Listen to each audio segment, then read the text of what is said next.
Okay, we're ready to go. Good evening, ladies and gentlemen. Welcome to the February 8th meeting of the East Hempfield Township Planning Commission. I'd invite you to join me in opening the meeting with a pledge to the flag. I pledge allegiance to the flag of the United States of America and to the republic for which it stands, one nation, under God, indivisible, with liberty and justice for all.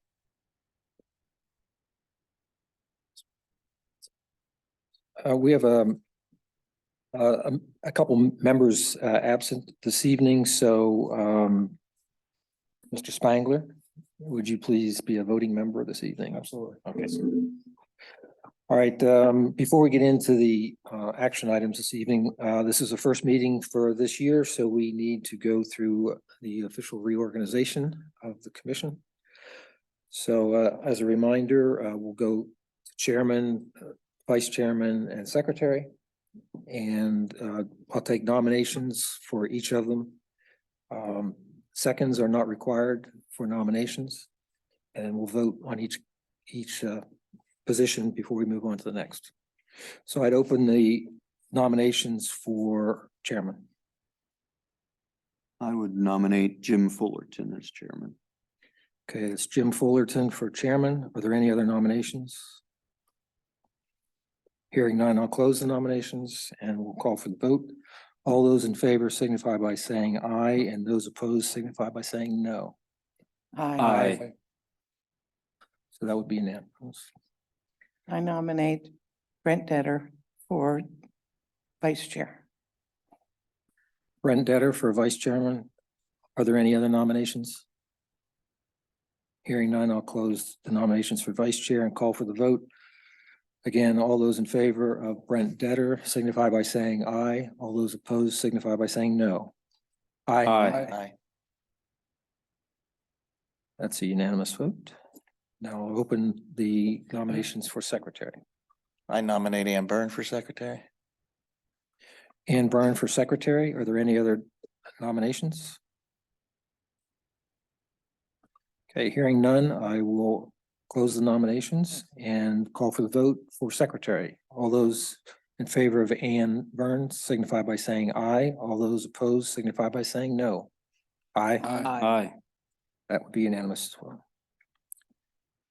Okay, so that takes care of reorganization. The next agenda item is the minutes from our last meeting, which was on December 14th. Are there any additions or corrections? If not, then take a motion to approve them. Mr. Chairman, I'll make a motion. We approve the minutes as presented. Second.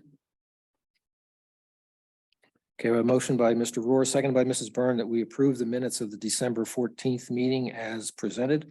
All those in favor signify by saying aye. Aye. Opposed? That would be unanimous.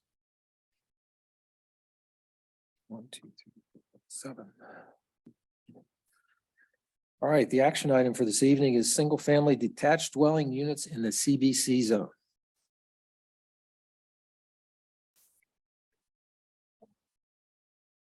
Okay, need any help? No. Okay.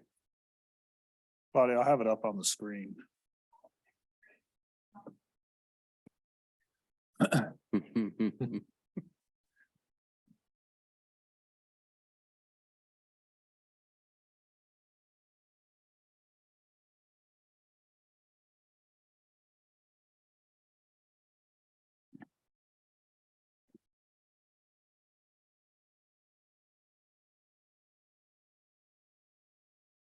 All right, good evening. I'm Claudia Shank. I'm an attorney with McNeese, Wallace and Nurick.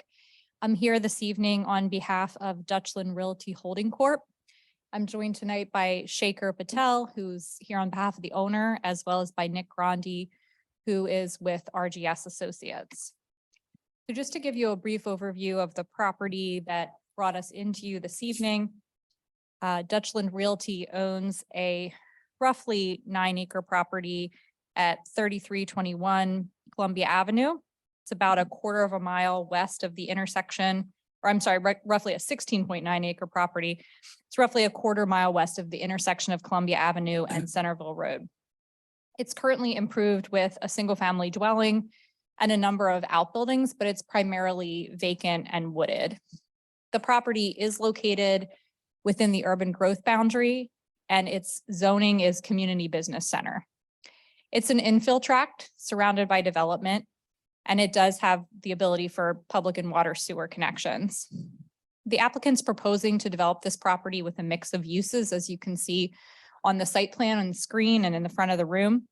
And Nick will go over the plan in a little bit more detail with you, but essentially what's being proposed are apartments, a hotel, a place of worship, duplexes, and self-storage units.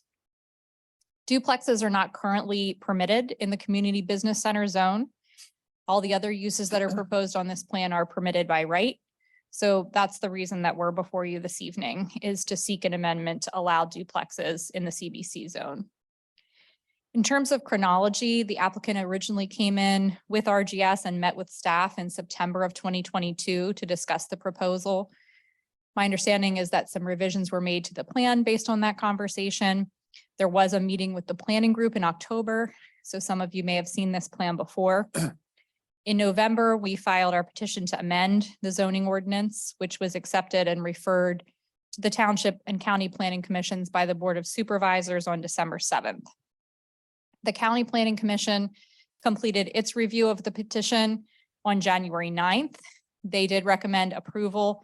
However, the Planning Commission recommended that the overall density, which is part of this amendment as well, be increased in this zoning district.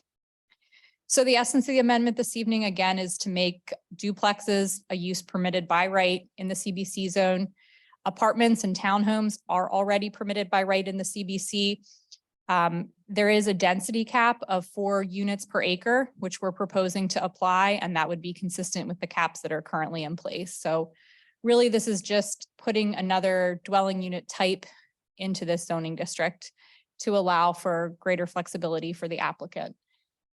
So with that background, I'll have Nick come forward and walk you through the plan. Obviously, we understand that this amendment would apply to the entire CBC zoning districts. It's not just related to our plan, but I thought it's still helpful to give you the context of what's bringing us in.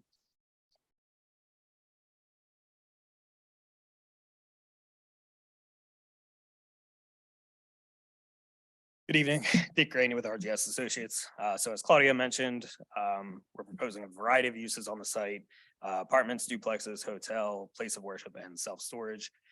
Columbia Avenue is to the south there. We have access off of Columbia Avenue, and then we are also proposing a connection to Richardson Drive to the north there, looping that street back onto Columbia. Enter the site on the east, right there you have apartments. To the west is the hotel with the place of worship tucked away in the corner, duplexes adjacent to the single family residential on the adjacent property, and then self-storage in the balance. We have a stormwater facility located at the low end of the site. As Claudia mentioned, it would be served by public sewer and water. About it, so I can open it up to any questions. We're happy to answer any questions you have. We are here tonight. The recommendations of approval.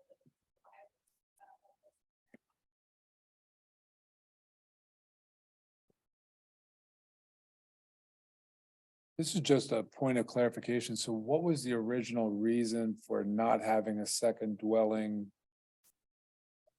permit, that it was never brought up, or? I think it was probably most likely just an oversight when the new zoning That's- ordinance was adopted, because apartments were allowed and townhomes were allowed. I mean, it's just an oversight probably when the zoning ordinance was adopted.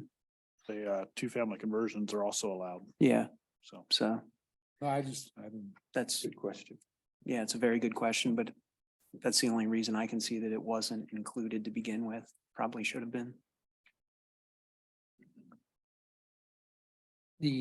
As Claudia mentioned, this would apply to all CBC zones. When I took a look at the zoning map, the only, I'll say significant one, other than this one, that this would apply to, and I think we just ought to be knowledgeable of it, is the rather large tract between Running Pump Road Route 30, Marietta, and Centerville. That whole Farm. triangle in there, or whatever shape it is also currently zoned CBC. That's the Nardo, the Nardo tract. right? Technically, Was, familiarly routinely referred to as the Nardo tract. yeah. Um, And he, I don't know if he still owns the property, but they've been in here with a number of different options for developing that, and nothing has seemed to gain traction, but just to let everybody know that this would certainly be something that would also go in that zone. Not that I think it's bad. After all, we do have apartments and we have multi-family dwellings. So, Yeah. yeah, so I don't think that the townhouse is gonna, or the semi, whatever you want to call them, is gonna hurt it, but it just, everybody should know that's probably the biggest other place where it might impact. So then moving forward, will this then allow that permit so that they don't have to come in front of us? Right. Yeah, and The- anything the- zoned. The ordinance would be amended Okay. to allow. With this That's, project, John, they would still come in with a land development plan for approval. So this is just allowing them to move forward for the submission of a land development plan to develop this Allow that. property this Okay. way. So we would see it again. Okay. And on the other hand, they could come back in a month with something that doesn't look anything like that. Sure. As long as it has the allowed uses, there's no guarantee that's what it's gonna look like. So Okay. this is for the land, not for the project. Right. Thank you. I assume we don't have anybody on Zoom. Okay. Hey, Jim, real quick, that Yes. other site you were talking Yeah. about, how much, many more acres is it than that? Significant. it's- I'll bet it's, is it 50 acres maybe? I bet it's more. Maybe You think more more than than that, more than 50, yeah. Has a long finger that goes right up along goes Route all the way up 30. and over. That's- Yeah, It goes, It's just To not the that west, little it- piece, so it's, no, maybe you could pull the zoning map up real quick. it's It's, several properties that he bought and put together. it goes all the way up to the back of some homes right by the Centerville exit off of 30. When you get off the exit there, there's homes to the right behind Estelle Drive. I'm not sure what the other names of the streets are back in there. I remember when one of those developments was in for consideration, somebody in the audience was a neighbor in that area, and she said that, they had deer running through the place and stuff, but, that happens with infill, so. Yeah, and it goes all the way down then to, Remember the To Running tornado Pump hit Road. that area, what was it, 2 years ago? no, Remember that's about that? 7 years ago. Oh, is it really? It's been a while. what's that? 45, The 46 tornado went acres. through there. There was Oh. a tornado that went right through there, ripped through everything. Yeah, on the yeah, top. it's that area. 46 acres, he said. It's 46. So that's back Thought it was behind like bigger. Cherry Hill, the apartments and all that. Yeah, be behind them. Okay, so. It's currently, I Similar would say type. it's virtually all in fields now. Mhm. The Yeah, wood, that's that the whole woods and tract is everything are farm. up by Yeah, the I- Cherry Hill up that way. Yeah. And then it's open the whole way down to running, so. All right, any other discussions? Okay. There you go. It's the gray one right in the middle. Right above the pointer there. there. Yeah. Right there. Yep.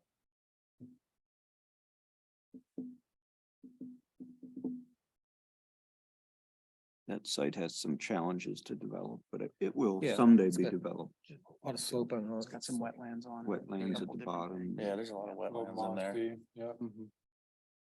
46 acres. Only limited places where it How many? can really come to 46? grade up to Marietta for Got that. It's roads. almost like a little sinkhole.